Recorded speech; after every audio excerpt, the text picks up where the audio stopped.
News first ಎಜುಕೇಷನ್ಗೆ ಸ್ವಾಗತ. ನಾನು ಚಂದ್ರಮೋಹನ್. ಎಲ್ರಿಗೂ ಫಾರಿನ್ನಲ್ಲಿ ಓದಬೇಕು ಅನ್ನೋ ಡ್ರೀಮ್ ಇದ್ದೇ ಇರುತ್ತೆ.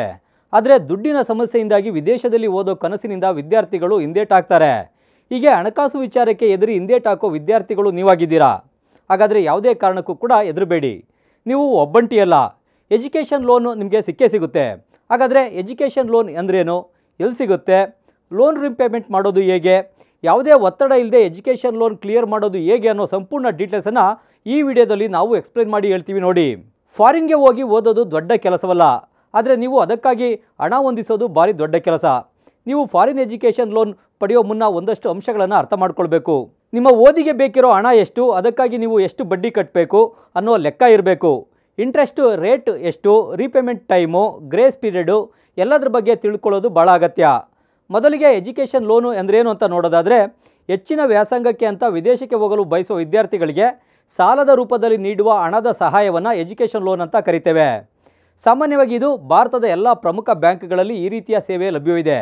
ಈ ರೀತಿಯ ಸಾಲದ ಮೇಲಿನ ಬಡ್ಡಿ 8.1% ಶುರುವಾಗಿ 16%ವರೆಗೆ ಹೋಗ್ತದೆ. ವಿದ್ಯಾಭ್ಯಾಸ ಮುಗಿದ ನಂತರ 6 ತಿಂಗಳಿಂದ 12 ತಿಂಗಳವರೆಗೆ ಕೆಲಸ ಹುಡುಕಿಕೊಳ್ಳಲು ಕೂಡ ಸಮಯ ನೀಡಲಾಗುತ್ತೆ. ಸಾಲ ಮರುಪಾವತಿ ಶುರುವಾಗೋದು ಕೆಲಸ ಸಿಕ್ಕ ನಂತರ ಅಥವಾ ಕೋರ್ಸ್ ಮುಗಿದ 6 ಅಥವಾ 12 ತಿಂಗಳ ನಂತರ. ಅಂದರೆ ಓದು ಮುಗಿದ ನಂತರ ಕೇವಲ 2 ತಿಂಗಳಲ್ಲಿ ಕೆಲಸ ಸಿಕ್ಕರೆ ಸಾಲ ಮರುಪಾವತಿ ಕೆಲಸ ಸಿಕ್ಕ ತಿಂಗಳಿಂದಲೇ ಶುರುವಾಗುತ್ತೆ. ಕೆಲಸ ಸಿಗದೆ ಹೋದರೂ ಕೂಡ ಗರಿಷ್ಠ 12 ತಿಂಗಳ ಕಾಲಾವಕಾಶ ಇರುತ್ತೆ. ಇದು ಮುಗಿದ ನಂತರ ಸಾಲ ವಾಪಸಾತಿ ಪ್ರಕ್ರಿಯೆ ಶುರುವಾಗುತ್ತೆ. ಯಾರಿಗೆ ಎಜುಕೇಷನ್ ಲೋನ್ ಸಿಗುತ್ತೆ ಅಂತ ನೋಡೋದಾದರೆ, PUC ನಂತರ ಪದವಿ ಶಿಕ್ಷಣ ಪಡಿಬೇಕು, ಪದವಿ ನಂತರ ಮಾಸ್ಟರ್ ಪದವಿ ಪಡಿಬೇಕು ಅನ್ನೋರಿಗೆ ಎಜುಕೇಷನ್ ಲೋನ್ ನೀಡಲಾಗುತ್ತೆ. ವೃತ್ತಿ ನಿಪುಣತೆ ಹೆಚ್ಚಿಸಿಕೊಳ್ಳಲು ಯಾವುದಾದ್ರೂ ಸರ್ಟಿಫಿಕೇಷನ್ ಕೋರ್ಸ್ ಮಾಡೋದಾದರೂ ಕೂಡ ಎಜುಕೇಷನ್ ಲೋನ್ ಸಿಗುತ್ತೆ. ಪೋಸ್ಟ್ ಗ್ರ್ಯಾಜುಯೇಟ್ ಡಿಪ್ಲೊಮೊ, ವೊಕೇಷನಲ್ ಟ್ರೈನಿಂಗ್ ಕೋರ್ಸ್ಗಳು, ಡಾಕ್ಟೋರಲ್ ಪ್ರೋಗ್ರಾಮ್, ನರ್ಸರಿಯಿಂದ ಉನ್ನತ ಶಿಕ್ಷಣದವರೆಗೆ ಎಲ್ಲ ರೀತಿಯ ಶೈಕ್ಷಣಿಕ ಸಾಲವನ್ನು ಪೋಷಕರು ಮಕ್ಕಳ ಪರವಾಗಿ ಕೂಡ ಪಡಿಬೋದು. ಬರೋಬ್ಬರಿ 1 ಕೋಟಿಯವರೆಗೆ ಎಜುಕೇಷನ್ ಲೋನ್ ಸಿಗುತ್ತೆ. ಜೊತೆಗೆ ಸಾಲವನ್ನು ಮರುಪಾವತಿ ಮಾಡಲು ನೀಡುವ ಅವಧಿ ಕೂಡ 15ರಿಂದ 20 ವರ್ಷದವರೆಗೂ ಕೂಡ ನೀಡಲಾಗುತ್ತೆ.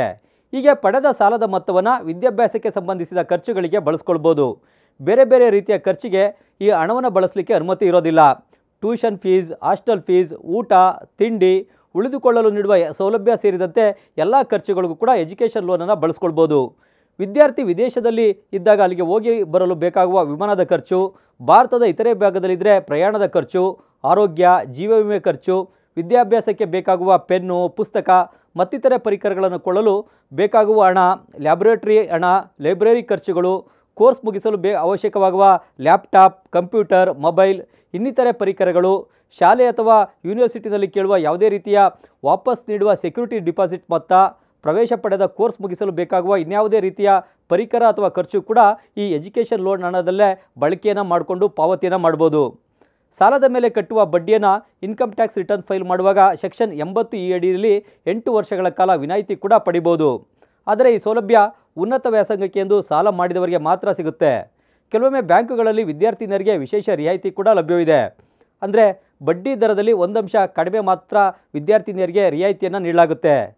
ಸಾಲಕ್ಕೆ ಏನೆಲ್ಲ ಡಾಕ್ಯುಮೆಂಟ್ ಬೇಕಾಗುತ್ತೆ ಅಂತ ನೋಡೋದಾದರೆ, ಶಾಲೆ ಅಥವಾ ಯೂನಿವರ್ಸಿಟಿನಲ್ಲಿ ಪ್ರವೇಶಾತಿ ನೀಡಿರುವ ಪತ್ರ, ಕಳೆದ ಶೈಕ್ಷಣಿಕ ವರ್ಷದ ಮಾರ್ಕ್ಸ್ ಕಾರ್ಡ್, ವಯಸ್ಸು, ಅಡ್ರೆಸ್ ಮತ್ತು ಗುರುತನ್ನು ಸಾಬೀತುಪಡಿಸುವ ಪತ್ರಗಳು, ಸಿಗ್ನೇಚರ್ ಪ್ರೂಫ್, ಕೆಲಸ ಮಾಡಿ ನಂತರ ಹೆಚ್ಚಿನ ವಿದ್ಯಾಭ್ಯಾಸಕ್ಕೆ ಹೊರಟಿದ್ರೆ ಸ್ಯಾಲರಿ ಸ್ಲಿಪ್, ಕಳೆದ 3 ತಿಂಗಳ bank statement, income tax returns, loan application form, photo, visa ಮಂಜೂರಾತಿ ಶೀಟ್ಗಳನ್ನು ನೀಡಬೇಕಾಗುತ್ತೆ. ಇನ್ನು ಎಜುಕೇಷನ್ ಲೋನ್ ಬಗ್ಗೆ ಸಹಜವಾಗಿ ಒಂದಷ್ಟು ಪ್ರಶ್ನೆ ಮನಸ್ಸಿನಲ್ಲಿ ಎದ್ದಿರುತ್ತೆ. ಈ ಸಾಲ ಸುಲಭವಾಗಿ ಸಿಗುತ್ತದೆ ಅನ್ನೋ ಪ್ರಶ್ನೆ ಮೂಡ್ಬೋದು. ಈ ಸಾಲವನ್ನು ಮಾಡಬಹುದೇ? ಎಜುಕೇಷನ್ ಲೋನ್ ನಿಜಕ್ಕೂ ಕೂಡ ಎಲ್ರಿಗೂ ಒಂದು ವರದಾನ. ಹೆಚ್ಚಿನ ವಿದ್ಯಾಭ್ಯಾಸ ಮಾಡಬೇಕು ಅನ್ನುವ ಹಂಬಲವಿರುವ ಬಡ ವಿದ್ಯಾರ್ಥಿಗಳಿಗೆ ಇದು ಆಶಾಕಿರಣ. ಈ ರೀತಿಯ ಸಾಲವನ್ನು ಭಾರತದಲ್ಲಿ ಓದಲು ಅಥವಾ ವಿದೇಶದಲ್ಲಿ ಓದಲು ಕೂಡ ಪಡ್ಕೊಳ್ಬೋದು. ಸಾಮಾನ್ಯವಾಗಿ ಈ ಸಾಲವನ್ನು ಹೆಚ್ಚಿನ ಕಿರಿಕಿರಿ ಇಲ್ಲದೆ ಬ್ಯಾಂಕುಗಳು ನೀಡ್ತವೆ. ಸಾಲವನ್ನು ವಿದ್ಯಾರ್ಥಿಯೇ ನೇರವಾಗಿ ಬ್ಯಾಂಕ್ನಿಂದ ಪಡಿಬೋದು. ಕೆಲವೊಮ್ಮೆ ವಿದ್ಯಾರ್ಥಿಯ ಪರವಾಗಿ ಪೋಷಕರು ಕೂಡ ಎಜುಕೇಷನ್ ಲೋನನ್ನು ಪಡಿಬೋದು. ಅಥವಾ ವಿದ್ಯಾರ್ಥಿಗೆ ಬೇರೆ ಯಾರಾದರೂ ಗ್ಯಾರಂಟಿ ಕೂಡ ಹಾಕ್ಬೋದು. ಕೆಲವೊಮ್ಮೆ ಭಾರೀ ಮೊತ್ತದ ಸಾಲ ಪಡಿಬೇಕಾದಾಗ ಪೋಷಕರ ಬಳಿ ಕೊಲ್ಯಾಟ್ರಲ್ ಆಗಿ ಯಾವುದಾದರೂ ಆಸ್ತಿಯ ಗ್ಯಾರಂಟಿ ಅಥವಾ ಶ್ಯೂರಿಟಿಯನ್ನು ಕೂಡ ಕೇಳುವ ಸಾಧ್ಯತೆ ಇರುತ್ತೆ. ಆದರೆ ಬಹುಪಾಲು ವಿದ್ಯಾರ್ಥಿಯ ಅಕಾಡೆಮಿಕ್ಸ್ ಮತ್ತು ಮುಂದಿನ ವಿದ್ಯಾಭ್ಯಾಸಕ್ಕೆ ಬೇಕಾದ ದಾಖಲೆ, ಪ್ರವೇಶ ಪತ್ರದ ಜೊತೆಗೆ ಪೋಷಕರ ಗ್ಯಾರಂಟಿ ಸಾಕಾಗುತ್ತೆ. ಮುಕ್ಕಾಲು ಪಾಲು ಬ್ಯಾಂಕುಗಳು ವಿದ್ಯಾರ್ಥಿಗಳಿಗೆ ಶಿಕ್ಷಣಕ್ಕೆ ನೀಡುವ ಸಾಲವಾಗಿರುವ ಕಾರಣ ಹೆಚ್ಚು ಕಿರಿಕಿರಿ ಮಾಡೋದಿಲ್ಲ. ಅವಶ್ಯಕತೆ ಇದ್ದು ಉನ್ನತ ವಿದ್ಯಾಭ್ಯಾಸ ಮಾಡುವ ಹಂಬಲ ಇರುವವರು ಖಂಡಿತ ಈ ಎಜುಕೇಷನ್ ಲೋನ್ ಸೌಲಭ್ಯವನ್ನು ಬಳಸ್ಕೊಳ್ಬೋದು. ಭವಿಷ್ಯದ ವಿದ್ಯಾರ್ಥಿಗಳಿಗೆ ಅನುಕೂಲವಾಗುವ ನಿಟ್ಟಿನಲ್ಲಿ ಸಾಲದ ಮರುಪಾವತಿ ಕೂಡ ಶಿಸ್ತಾಗಿ ಮಾಡಬೇಕು. ಮತ್ತಷ್ಟು ಇಂಟ್ರೆಸ್ಟಿಂಗ್ ಕಂಟೆಂಟ್ಗಾಗಿ ನ್ಯೂಸ್ ಫಸ್ಟ್ ಎಜುಕೇಷನ್ ಸಬ್ಸ್ಕ್ರೈಬ್ ಮಾಡಿ.